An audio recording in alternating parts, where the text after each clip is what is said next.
कहानी की शुरुआत आसमान से हजारों किलोमीटर ऊपर बसी एक रहस्यमयी दुनिया से हुई, जहां पहुंचना ही मौत को दावत देने जैसा था। फिर भी कुछ सैनिक अपनी जान दांव पर लगाकर वहां तक जा पहुंचे, लेकिन अगले ही पल उनका सामना उस दुनिया के सबसे खतरनाक और विशाल राक्षस से हो गया। जैक ने उसकी आहट महसूस की और तुरंत पानी में सिर डुबोकर छिप गया। तभी उसके सामने एक विशाल काय पैर दिखाई दिया, जिससे पास खड़ी भेड़ें डरकर भागने लगी। तभी राक्षस ने एक भेड़ को पकड़कर कच्चा ही निगल लिया। ये खौफनाक नजारा देखकर जैक बुरी तरह घबरा गया। उधर पेड़ के पीछे छिपा एक सैनिक पीछे मुड़कर राक्षस को देखने लगा, लेकिन तभी राक्षस ने नाक सिकोड़कर उसकी गंध पहचान ली। डर के मारे सैनिक फिर से पेड़ के पीछे छुप गया, पर राक्षस बड़े बड़े कदमों से उसकी ओर बढ़ने लगा। सांस रोके खड़ा सैनिक अब खुद को नहीं रोक पाया और अचानक भागने लगा, लेकिन अब बहुत देर हो चुकी थी। वो राक्षस की नजर में आ चुका था। उसने बिना वक्त गवाए पूरा पेड़ जड़ से उखाड़कर फेंक दिया। सैनिक जान बचाकर भागने लगा, पर उसकी छोटी टांगें उस राक्षस की लंबी टांगों के सामने टिक नहीं पाई। राक्षस ने तेजी से कदम बढ़ाए और एक ही बार में उसे बेहोश कर दिया। पहली बार इंसान को देखकर वह उसके पास झुका और गौर से देखने लगा। जैसे ही वह उसे उठाकर ले जाने वाला था, उसी वक्त कप्तान तलवार लेकर उसकी ओर दौड़ पड़ा और पूरी ताकत से तलवार राक्षस की एड़ी में घोंप दी। दर्द से तिल मिलाकर राक्षस पीछे मुड़ा, लेकिन अगले ही पल उसने हल्का सा पैर मारकर कप्तान को दूर फेंक दिया। फिर उसने अपने पैर में फंसी तलवार निकाली और दोनों सैनिकों को उठाकर खाने के लिए ले गया। दूर खड़ा जैक ये सब देख रहा था। उसी पल उसे एहसास हुआ कि वह यहाँ आकर कितनी बड़ी गलती कर चुका है। दरअसल कुछ समय पहले जैक को एक पादरी की मदद से कई जादुई बीज मिले थे, लेकिन जैसे ही उसकी गर्लफ्रेंड जो एक राजकुमारी थी जब जैक से मिलने आई, तभी उन बीजों में से एक बीज पानी के संपर्क में आते ही तेजी से बढ़ने लगा, जिससे अचानक पूरा लकड़ी का घर जोर जोर से हिलने लगा और नीचे से अजीब डरावनी आवाजें आने लगी। दोनों डर के मारे वहाँ से हिल भी नहीं सके और तभी अचानक जमीन फट गई और एक विशाल बेल घर को चीरते हुए आसमान की ओर बढ़ गई। ये देखकर राजकुमारी तुरंत भागने की कोशिश करने लगी, लेकिन तभी एक मेज उसके ऊपर गिर गई। जैक उसे बचाने के लिए आगे बढ़ा, लेकिन तभी बेलों ने उसे उछालकर घर से बाहर फेंक दिया। उसी पल एक लकड़ी का दरवाजा अचानक खुल गया और राजकुमारी को एक रास्ता दिखाई दिया, लेकिन जैसे ही वह बाहर भागने लगी, उसी समय बेल ने अचानक दरवाजा बंद कर दिया। राजकुमारी दरवाजा खोलने की कोशिश करने लगी, लेकिन दरवाजा जरा भी नहीं हिला। यह देखकर जैक ने बेलों को काटने के लिए तुरंत एक कुल्हाड़ी उठा ली, लेकिन तभी अचानक पूरा घर जड़ों समेत उखड़कर आसमान की तरफ बढ़ने लगा। ठीक आखिरी पल में जैक ने छलांग लगाकर किनारे को पकड़ लिया, लेकिन बेलें इतनी तेजी से बढ़ रही थी कि कुछ ही सेकंड में घर हजारों मीटर ऊपर पहुंच गया। जैक पूरी ताकत से कुल्हाड़ी चलाकर बेल को काटने लगा। जैसे ही बेल टूटी, राजकुमारी ने तुरंत दरवाजा खोल दिया, लेकिन अगले ही पल उसके पैरों के नीचे की लकड़ी टूट गई और हाथ पकड़ने के बावजूद वह 10,000 मीटर की ऊंचाई से नीचे गिरने लगा। जैक जादुई बैलों से फिसलते हुए जमीन की ओर बढ़ने लगा, लेकिन रास्ते में बेलों ने उसकी स्पीड को थोड़ा कम कर दिया और आखिरकार वह जमीन पर गिरकर बेहोश हो गया। लेकिन राजकुमारी की किस्मत इतनी अच्छी नहीं थी, क्योंकि बेल उसे अपने साथ आसमान के दूसरी तरफ ले गई। अगली सुबह जैक घबराकर जागा और देखा कि सामने राजा खड़ा था, जो राजकुमारी को ढूंढ रहा था। यह देखकर जैक के होश उड़ गए और मजबूरी में उसने पूरी बात राजा को बता दी। जब जैक ने आसमान की ओर इशारा किया, तभी सबने देखा कि एक विशाल बेल सीधी आसमान को चीरती हुई ऊपर जा रही थी। जैसे ही राजा को सच्चाई का पता चला, उसने बिना एक पल गवाए सैनिकों की एक टुकड़ी जैक के साथ राजकुमारी को बचाने के लिए भेज दी। जल्द ही सब लोग उस बेल के सहारे ऊपर चढ़ते हुए बादलों के पार पहुंच गए। फिर कप्तान ने आगे बढ़कर एक तरफ से दूसरी तरफ स्लाइड करना शुरू किया, क्योंकि राजकुमारी तक पहुंचने का यही एक रास्ता था। मजबूरी में जैक ने अपनी बेल्ट उतारकर खुद को तैयार कर लिया, लेकिन जैसे ही वो आगे बढ़ने की सोच ही रहा था, तभी पास खड़े घुंघराले बालों वाले आदमी ने उसे जोर से लात मारकर आगे धकेल दिया। इतनी ऊंचाई देखते ही जैक की हालत खराब हो गई और बीच रास्ते में स्लाइड करते वक्त उसके हाथ अचानक छूट गए और वो सीधे नीचे जा गिरा। लेकिन किस्मत से बीच रास्ते में बेलों ने उसे थाम लिया। होश में आते ही वह बिना रुके फिर से ऊपर चढ़ने लगा। ऊंचाई पर पहुंचते ही मौसम पूरी तरह बिगड़ गया। चारों तरफ तेज तूफान और कड़कती बिजली थी। तभी अचानक एक झटकेदार बिजली सीधे एक सैनिक पर गिर गई, जिससे वह फिसल गया और बाकी सैनिक उससे टकराकर नीचे गिरने लगे। लेकिन आखिरी पल में एक सैनिक ने रस्सी को मजबूती से पकड़ लिया, जिसकी वजह से बाकी लोगों की जान किसी तरह बच गई। लेकिन जो सैनिक नीचे गिरे थे, वे अब हवा में लटके हुए थे। अगर उन्हें तुरंत ऊपर नहीं खींचा गया तो पूरी टीम खतरे में आ सकती है। तभी रेडरिक पास खड़े उसके साथी से बोला कि रस्सी काट दो। उस आदमी को यह आइडिया अच्छा लगा और उसने तुरंत अपने पैर से छुपा हुआ चाकू निकाल लिया। नीचे लटके सैनिक ऐसा न करने के लिए गिड़गिड़ाने लगे, लेकिन उसने बिना दया दिखाए रस्सी काट दी और लटके सैनिक 10,000 फीट की ऊंचाई से नीचे जा गिरे। किसी तरह बाकी बचे सैनिक ऊपर तक पहुंच गए और तब तक सुबह भी हो चुकी थी। जैक ने जैसे ही पीछे मुड़कर देखा, वह पूरी तरह हैरान रह गया, क्योंकि बादलों के ऊपर एक विशाल दुनिया मौजूद थी और यह नजारा देखकर सब लोग उस तरफ बढ़ने लगे। तभी कप्तान को जमीन पर ताजे पैरों के निशान दिखाई दिए, जिससे उसने अंदाजा लगाया कि राजकुमारी नीचे नहीं उतरी बल्कि यहीं कहीं है। और जब सब लोग गुफा से बाहर निकले, तभी सामने का नजारा देखकर कप्तान दंग रह गया, क्योंकि ये दुनिया उम्मीद से कहीं ज्यादा विशाल थी। उठी। सभी लोग आगे बढ़ते हुए इलाके की जांच करने लगे। तभी उनकी नजर पेड़ों की टहनियों पर पड़ी। उन्हें वहाँ राजकुमारी के छोड़े हुए निशान मिले। उसी दौरान जैक को जमीन पर वही किताब भी मिल गई जो उसने राजकुमारी को दी थी। तभी उनकी नजर टूटी हुई टहनियों पर पड़ी और इसी से उन्हें अंदाजा हो गया कि राजकुमारी को कोई खतरनाक जीव उठाकर ले गया है। इसके बाद सभी लोग 2 टीमों में बट गए और अलग अलग दिशा में राजकुमारी को ढूंढने निकल पड़े। रास्ते में जैक और उसके साथी एक नदी के पास पहुंचे जहां उन्हें मोटी ताजी भेड़ों का झुंड दिखाई दिया। कई दिनों से भूखे होने की वजह से उन्होंने एक भेड़ को पकाने का सोचा, लेकिन जैसे ही वे भेड़ पकड़ने की कोशिश करने लगे तभी गलती से पास में लगा हुआ जाल एक्टिव हो गया।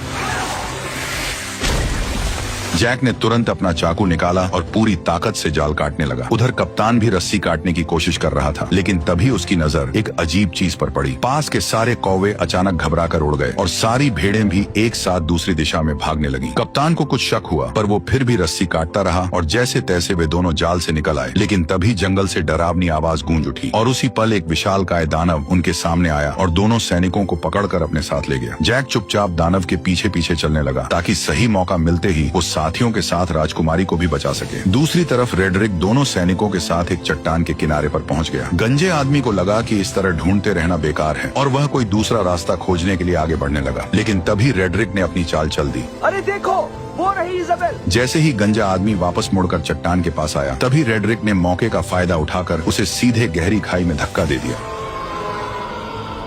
यह देखकर रेडरिक का दोस्त जोर जोर से हंसने लगा। तभी एक विशाल हाथ ने अचानक उसे पकड़ लिया।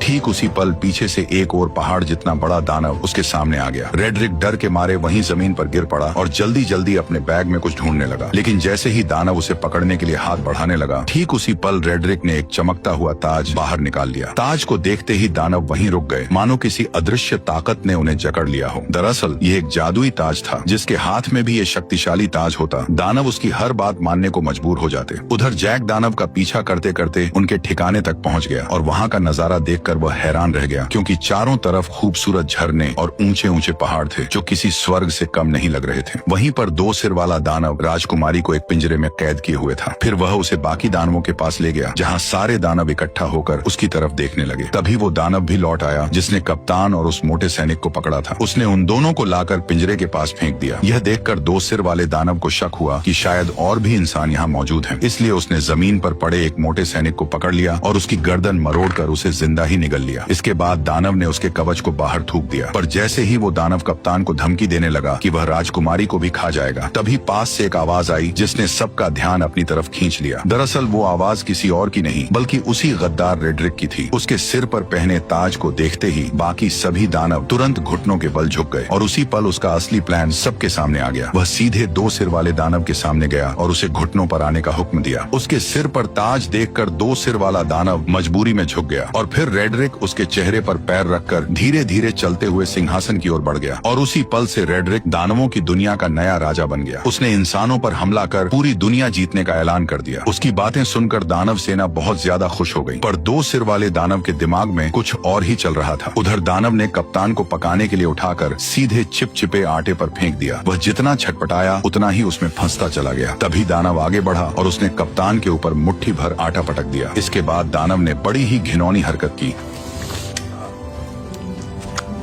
दानव ने कप्तान को मोड़कर एक तरफ रख दिया। तैयारी के बाद केवल सब्जियां डालना बाकी था। जैसे ही वह सब्जियां लेने गया, उसी समय जैक चुपके से वहां आ पहुंचा। जैक को देखकर राजकुमारी बेहद खुश हो गई, लेकिन उसने तुरंत उसे इशारे से चुप रहने को कहा। उधर दानव अब भी उलझा हुआ था और इसी बीच जैक धीरे धीरे राजकुमारी के पास पहुंच गया। उसने पिंजरे का लॉक खोलने की कोशिश की, लेकिन यह उसके बस की बात नहीं थी। तब राजकुमारी ने उसे पहले कप्तान को बचाने के लिए कहा, जिसे दानव ने सुअरों के साथ लाइन में रखा था। जैक तुरंत उसके पास पहुंचा और चाकू निकालकर उसे उस चिपचिपे आटे से अलग करने लगा। उसी समय दानव मसाला लेकर वापस आने लगा। ये देखकर जैक ने जल्दी से चाकू कप्तान को पकड़ा दिया और खुद छिप गया। खुशकिस्मती से दानव को कुछ भी शक नहीं हुआ। उसने कुछ नुकीली लकड़ियां उठाई और कप्तान की आंखों के सामने पास पड़ी सुअर में घुसा दी। जो सुअर अभी तक चिल्ला रही थी वह तुरंत शांत हो गई। अब अगला नंबर कप्तान का था। दानव ने बिना दया दिखाए वार किया, लेकिन वह थोड़ा सा चूक गया, वरना कप्तान की आने वाली पीढ़ी का नामो निशान मिट जाता। ये देखकर कप्तान डर के मारे बेहोश हो गया। फिर दानव ने उन सभी को उठाकर पास जल रहे भट्ठे में रख दिया। अब उन्हें बचाने बचाने वाला एकमात्र जैक ही था। इस समय जैक लोहे की रिंग के ऊपर पहुंच चुका था और दानव को उसकी भनक तक नहीं थी। तभी दानव ने एक तेज धार वाला चाकू उठाया और सीधे राजकुमारी की ओर बढ़ गया। उसने बिना देर किए हाथ अंदर डालकर राजकुमारी को बाहर निकाल लिया और टेबल पर रखकर उसे काटने की तैयारी करने लगा। लेकिन तभी जैक ने चुपके से पास रखा एक भारी चाकू उठा लिया। बेखबर दानव राजकुमारी पर वार करने ही वाला था। तभी जैक ने छुरी सीधी उसकी रीढ़ में घोंप दी। दर्द से दानव जोर जोर से चिल्लाने लगा, लेकिन जैक छुरी को मजबूती से पकड़े रहा। तभी दानव बेकाबू होकर दीवार से जा टकराया और वहीं मारा गया। यह देखकर राजकुमारी और कप्तान दोनों हैरान रह गए। इसके बाद वे तीनों तुरंत उस जादुई बेल के पास पहुंच गए, लेकिन वहां पहले से ही एक दानव पहरा दे रहा था जिसे रेड्रिक ने भेजा था। तभी जैक के दिमाग में एक अजीब आइडिया आया। वो एक मधुमक्खियों का छत्ता लेकर कप्तान के साथ धीरे धीरे उस दानव के पास पहुंच गया। फिर कप्तान ने दानव का हेलमेट उठाया और जैक ने छत्ता उसके अंदर पटक दिया। दानव अभी भी बेफिक्र सो रहा था और उसे जरा भी अंदाजा नहीं था कि उसके साथ क्या होने वाला है। जैसे ही जैक ने छत्ता अंदर रखा, तभी कप्तान ने तुरंत हेलमेट बंद कर दिया और फिर दोनों तेजी से वहां से भागकर पास की चट्टान के पीछे छिप गए और इंतजार करने लगे। कुछ ही देर में दानव मधुमक्खियों के डंक से तड़पकर उठ खड़ा हुआ और दर्द से छटपटाते हुए अपने शरीर को झटकने लगा। लेकिन जितना ज्यादा वह तड़प रहा था, मधुमक्खियां उतनी ही ज्यादा उस पर हमला कर रही थीं। घबराकर दानव वहां से भागने लगा, लेकिन फिसलकर पत्थरों से टकरा गया और फिर वह लुढ़कता हुआ चट्टान के किनारे तक पहुंच गया। ऐसा लग रहा था कि अब वह गिरने ही वाला है। तभी अचानक उसने अपना हेलमेट उतार दिया। यह देखकर तीनों एक पल के लिए चौंक गए, लेकिन तभी एक मधुमक्खी सीधे उसकी तरफ उड़ती हुई आई और अगले ही पल उसने दानव को जोर से डंक मार दिया, जिससे वह कंट्रोल खो बैठा और सीधे नीचे जा गिरा। यह देखकर तीनों लोग खुशी से झूम उठे। उन्हें यकीन नहीं हो रहा था कि उन्होंने इतनी आसानी से इतने बड़े दानव को हरा दिया। इसके बाद तीनों ने तुरंत वहां से निकलने का फैसला किया, लेकिन अचानक कप्तान रुक गया। उसने बताया कि उसे रेड्रिक से ताज छीनने के लिए यही रुकना पड़ेगा। इसलिए जैक उसे चाकू थमाकर राजकुमारी के साथ नीचे उतरने लगा। उसी समय दानव बैलों से टकराते हुए आखिरकार नीचे आ गिरा। तेज आवाज सुनकर राजा तुरंत अपने टेंट से बाहर आया और इस खतरनाक दानव को देखकर घबरा गया। अचानक गांव के लोग भी वहां इकट्ठा हो गए। तभी राजा ने ना चाहते हुए प्रजा की भलाई और दानवों को यहाँ आने से रोकने के लिए एक बड़ा फैसला लिया। उसने तुरंत जनरल को बेल काट डालने का आदेश दे दिया। सैनिकों ने विशाल लोहे की कीलें उस बड़ी बेल में ठोक दी, फिर उन पर मजबूत हुक लगा दिए और कुछ बैलों और घोड़ों की मदद से उसे खींचना शुरू कर दिया। धीरे धीरे वह विशाल बेल जड़ों समेत हिलने लगी, लेकिन इससे पास खड़े सैनिक अचानक खतरे में आ गए। तभी अचानक बीच वाली मोटी बेल भी टूटने लगी। ऊपर खड़े सैनिक नीचे गिरने लगे, जिससे चारों तरफ अफरा तफरी मच गई। उधर जैक और राजकुमारी बेल के सहारे नीचे उतर रहे थे, लेकिन जैसे ही उन्होंने नीचे नजर डाली तो वे डर के मारे घबरा गए, क्योंकि बेल बेकाबू हो चुकी थी और किसी भी पल गिर सकती थी। उसी समय जैक ने मौका देखकर राजकुमारी को कसकर पकड़ा और तेजी से एक लटकती डाल को थाम लिया। दोनों हवा में झूलते हुए तेजी से नीचे की ओर बढ़ने लगे। आखिरकार जब वे नीचे गिरे तो घास के ढेर ने उनकी रफ्तार कम कर दी और इस तरह दोनों सही सलामत जमीन पर पहुंच गए। ठीक उसी पल रेड्रिक ने सभी दानवों को इकट्ठा कर इंसानों पर हमला करने की तैयारी की। तभी दो सिर वाले दानव को इंसान का आभास हुआ, जिससे कप्तान छिप गया। तभी रेड्रिक ने आगे बढ़ते हुए बैल उगाने वाले जादुई बीज निकाले, लेकिन तभी अचानक कप्तान उस पर टूट पड़ा, जिससे जादुई बीज चट्टान पर ही छूट गए और रेड्रिक सीधे नीचे गड्ढे में जा गिरा। रेड्रिक डर के मारे दानवों को पुकारने लगा, जबकि कप्तान उसके सामने लड़ने के लिए तैयार खड़ा हो गया। तभी दो सिर वाले दानव ने बाकी दानवों को उसे बाहर निकालने का आदेश दिया। दानव चट्टानों को तोड़ने लगे और नीचे कप्तान और रेड्रिक के बीच लड़ाई शुरू हो गई। रेड्रिक ने अपनी लंबी तलवार के सहारे कप्तान को गिरा दिया और उसका हथियार दूर जा गिरा। इसके बाद उसने मौका पाकर लगातार हमले शुरू कर दिए, लेकिन कप्तान ने किसी तरह उसका वार रोक लिया और दोनों के बीच ताकत की लड़ाई शुरू हो गई। जल्द ही कप्तान कमजोर पड़ने लगा और रेड्रिक ने उसे पानी में डुबो दिया। तभी अचानक उसकी नजर उस चाकू पर पड़ी जो उसकी तरफ बहकर आ रहा था। कप्तान ने सही मौके पर उसे दांतों से पकड़ लिया और तुरंत रेड्रिक के चेहरे पर वार कर दिया। अचानक हुए हमले से रेड्रिक का गुस्सा फूट पड़ा। उसने अपने हथियार के दम पर कप्तान को पीछे धकेल दिया। कप्तान मजबूर होकर पीछे हटता गया और आखिरकार किनारे तक पहुंच गया। तभी रेड्रिक ने उसे एक जोरदार लात मारकर नीचे गिरा दिया, लेकिन कप्तान ने किसी तरह चट्टानों को पकड़ लिया। रेड्रिक तलवार को उसके हाथों में चुभोने लगा ताकि वह खुद नीचे गिर जाए, लेकिन उसने कप्तान की ताकत को कम आंका था। जैसे ही वह फिर से हमला करने लगा, कप्तान ने उसी के हथियार को पकड़कर उसी की टांग में घोंप दिया। दर्द से रेड्रिक जोर जोर से चिल्लाने लगा और इसी मौके का फायदा उठाकर कप्तान ने तलवार रेड्रिक के पेट में घोंप दी। अचानक हुए हमले की वजह से रेड्रिक ने वहीं दम तोड़ दिया। उसके मरते ही ताज की जादुई ताकत भी खत्म हो गई। कप्तान किसी तरह ऊपर चढ़ आया और ताज वापस लेने के लिए आगे बढ़ा, लेकिन तभी ऊपर की गुफा टूट गई और दो सिर वाला दानव उससे पहले ही ताज उठा ले गया। उसने ताज अपनी उंगली में पहन लिया और खुद को नया राजा घोषित कर दिया। ताज पहनते ही उसकी ताकत फिर से लौट आई। यह देखकर बाकी दानवों ने भी अपने घुटने टेक दिए। तभी कप्तान ने देखा कि धरती पर लौटती हुई वह एकमात्र बेल अब कभी भी टूटकर नीचे गिर सकती है। इसलिए उसने बिना देर किए सीधे बेल पर छलांग लगा दी। बेल तेजी से किले की ओर बढ़ने लगी। कप्तान ने सही समय का फायदा उठाया और छलांग लगाकर सीधे पानी में कूद गया। दो सिर वाले दानव ने जब देखा कि इंसानों की दुनिया तक जाने का रास्ता टूट चुका है तो वह गुस्से से गरज उठा। तभी अचानक छोटे सिर ने जमीन पर पड़े उस थैले की ओर इशारा किया जिसमें जादुई बीज भरे हुए थे। दो सिर वाले दानव ने उसे उठाया और अपने हाथ में खोल लिया। उसमें कुल 4 जादुई बीज थे। यह देखकर वह खुशी से झूम उठा। उसने तुरंत एक फूंक मारकर उन बीजों को पानी में फेंक दिया। जैसे ही बीज पानी से टकराए वे तुरंत उगने लगे और अगले ही पल जमीन को चीरती हुई 4 विशाल बेलें बाहर निकल आई। इसके बाद दो सिर वाले दानव ने जोर से आदेश दिया और सभी दानव उस बेल पर चढ़कर इंसानों की दुनिया की ओर बढ़ने लगे। आखिरी पल में दो सिर वाला दानव भी छलांग लगाकर नीचे कूद पड़ा। वो बेलों के जरिए फिसलते हुए जमीन की ओर बढ़ने लगा। उसी समय जैक घोड़े को पानी पिला रहा था। तभी अचानक उसकी नजर आसमान की ओर गई। उसने देखा कि सभी दानव तेजी से नीचे की ओर बढ़ रहे हैं। बिना एक पल गवाए वह घोड़े पर सवार होकर राजा को चेतावनी देने निकल पड़ा। उधर राजा की सेना आराम से किले की ओर बढ़ रही थी। तभी जैक की नजर सेना पर पड़ गई। वो जोर जोर से चिल्लाने लगा कि दानव आ रहे हैं, लेकिन राजा को अब भी कुछ समझ नहीं आया। तभी पीछे के जंगल से अचानक कई दानव निकल आए और जहाँ जहाँ वे जा रहे थे वहाँ सब कुछ तहस नहस कर रहे थे। कोई भी उन्हें रोक नहीं पा रहा था। जल्द ही दानव सेना पास आ गई और उन्होंने एक सैनिक को पकड़कर जिंदा निगल लिया। घोड़े पर सवार लोग भी उनकी रफ्तार से नहीं बच पाए। इस वक्त इंसान उनके सामने बिल्कुल बेबस थे। तभी एक गोल चेहरे वाले दानव ने पास की पवन चक्की का पंखा तोड़कर राजकुमारी की तरफ फेंक दिया, जो जमीन पर गिरते ही सब कुछ चकनाचूर कर गया और राजा का ताज भी गिर पड़ा। उधर किले पर तैनात सैनिकों ने राजा की सेना को आते देखा और उन्होंने तुरंत अंदर युद्ध की तैयारी की खबर भेज दी। कप्तान ने तुरंत सभी सैनिकों की मदद से खाई में तेल डलवा दिया ताकि दुश्मनों को रोका जा सके। जैसे ही राजा की सेना किले के पास पहुंची, उसने तीर चलाने का आदेश दे दिया और देखते ही देखते सैकड़ों जलते हुए तीर दुश्मनों की ओर छोड़ दिए गए। जैसे ही ये तीर तेल से टकराए, चारों तरफ आग भड़क उठी और इसी बीच राजा की सेना सुरक्षित किले के अंदर पहुंच गई। राजकुमारी को सही सलामत देखकर कप्तान ने तुरंत किले के दरवाजे बंद करने का आदेश दिया, लेकिन उसी समय जैक अभी भी बाहर था और दानव उसके पीछे पड़े हुए थे। जैसे ही किले का दरवाजा बंद होने लगा, तभी जैक घबरा गया, लेकिन आखिरी पल में वह अपने घोड़े के साथ छलांग लगाकर अंदर घुस आया। हालांकि उसके पीछे पीछे दो सिर वाला दानव भी दरवाजे पर चढ़ आया, लेकिन तभी कप्तान ने उस पर हमला बोल दिया और वह सीधे आग की जलती लपटों में जा गिरा।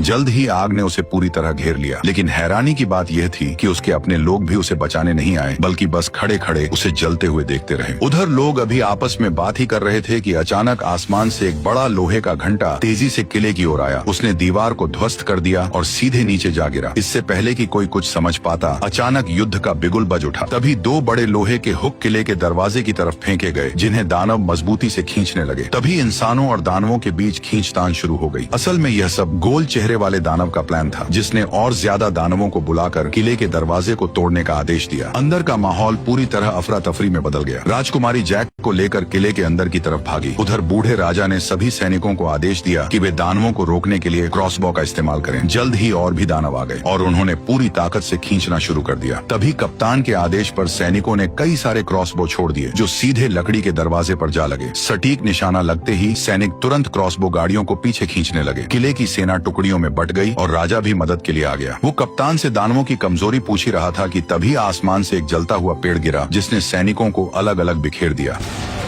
अगले ही पल कई सारे जलते हुए पेड़ सैनिकों के ऊपर गिरने लगे, जिससे उनकी पकड़ ढीली होने लगी। ऐसा लग रहा था जैसे दरवाजा जल्द ही टूट जाएगा। तभी राजकुमारी जैक को लेकर किले के अंदर पहुंची, लेकिन अचानक एक भारी दहाड़ और जमीन में उठती दरारों ने उनका ध्यान खींच लिया। डर के मारे दोनों पीछे हट गए और कुछ पत्थर ऊपर की ओर उड़ने लगे। नीचे से अचानक 2 विशाल हाथ बाहर निकले। ये वही 2 सिर वाला दानव था जो पहले आग में गिरने के बावजूद बच गया था, क्योंकि पानी के नीचे होने की वजह से आग उसका कुछ नहीं बिगाड़ पाई और वह सीवर के रास्ते से चुपचाप किले के अंदर तक घुस आया। अचानक उसे राजकुमारी की शाही गंध महसूस हुई। जैक ने डरते हुए कंबल खोला और देखा कि दानव की अभी तक उन पर नजर नहीं पड़ी है, लेकिन तभी गुस्से में दानव ने पास रखा शीशा तोड़ दिया। घबराहट में कंबल में छिपे दोनों लोग कांपने लगे, लेकिन दानव ने सीधे ऊपर से उन्हें देख लिया। जैक पूरी ताकत लगाकर तुरंत राजकुमारी को पकड़कर भागा, लेकिन दानव लगातार उनका पीछा करने लगा। कोई रास्ता न होने की वजह से दोनों मजबूरी में दूसरी मंजिल की ओर भागे। वे कदमों को रोकने की हिम्मत भी नहीं कर रहे थे, लेकिन अचानक एक हाथ साइड से बाहर निकला और राजकुमारी को पकड़ लिया। जैक ने पास में रखी कुल्हाड़ी उठाई और बिना देर किए सीधे उस पर हमला कर दिया, लेकिन दानव ने दूसरे हाथ से उसे पकड़ लिया। छोटा सिर जैक जैक का मजाक उड़ाने लगा। तभी जैक ने गुस्से में सीधे कुल्हाड़ी मारकर उसका हेलमेट तोड़ दिया। गुस्से में दानव ने अपना बड़ा मुंह खोल लिया। तभी जैक ने लॉकेट में छिपा हुआ जादुई बीज निकाला और सीधे उसके मुंह में फेंक दिया। जादुई बीज सीधे उसके पेट में चला गया, जिससे 2 सिर वाले दानव को अचानक कुछ गड़बड़ महसूस हुई और उसने तुरंत दोनों को जमीन पर पटक दिया। तभी अचानक एक बेल उसके शरीर से बाहर आई और दोनों डर के मारे पीछे हट गए। अचानक कई सारी बेलें पूरी रफ्तार से उसके शरीर को चीरते हुए बाहर निकल आई, जिससे हॉल पूरी तरह से तबाह हो गया। अचानक राजा का मुकुट पहना हुआ हाथ भी जैक के पास गिर गया। उधर बाहरी सैनिक अभी भी दानवों को रोकने में लगे हुए थे, लेकिन गोल मुंह वाले दानव की एक आवाज पर सभी दानव धीरे धीरे पीछे बढ़े और सैनिकों को एक एक कर गिराते चले गए। किले का दरवाजा धीरे धीरे खुल गया। कप्तान ने तुरंत सैनिकों से लोहे का दरवाजा बंद करने को कहा। ठीक उसी पल गोल मुंह वाला दानव अपने साथियों के साथ धुंध से धीरे धीरे बाहर आया, लेकिन लोहे का दरवाजा उसे ज्यादा देर तक रोक नहीं पाया और उसने एक ही झटके में दरवाजे को तोड़ दिया। तभी वो दानव अपने साथियों के साथ किले के अंदर घुस गया। वहाँ खड़े टेस्टी सैनिकों को देखकर वे बेहद खुश हुए। दानव हमला करने ही वाले थे कि पीछे से अचानक आवाज आई और सभी दानवों का ध्यान उस आवाज पर चला गया। दानव ने भीड़ में ध्यान से देखा और अचानक उसने अपना हथियार छोड़ दिया। ये देखकर बाकी दानव भी हथियार छोड़कर सभी इंसानों के सामने घुटनों के बल बैठ गए। कप्तान यह नजारा देखकर चौंक गया। तभी अचानक जैक मुकुट लेकर आगे आया और उसने तुरंत सभी दानवों को वापस उनकी दुनिया में लौट जाने का हुक्म